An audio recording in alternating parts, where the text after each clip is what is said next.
Welcome to this tutorial about V-shaped valleys and interlocking spurs along river channels. So how does a V-shaped valley form? Well, a V-shaped valley forms very high above sea level, sometimes known as base level. And all this means is that it has a special kind of energy called gravitational potential energy, or GPE. And this is simply the force of gravity pulling the river downwards. And this creates what we call vertical erosion.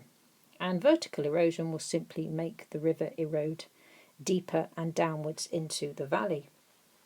Now, at one point, the river valley was this shape, almost a flat U shape, but vertical erosion has eroded it vertically downwards to create V shape.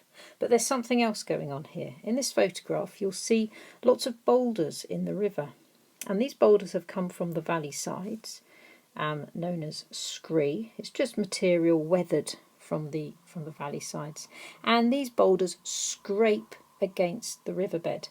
This is called abrasion or corrosion, and it also helps the river to erode vertically downwards to create a V-shaped valley.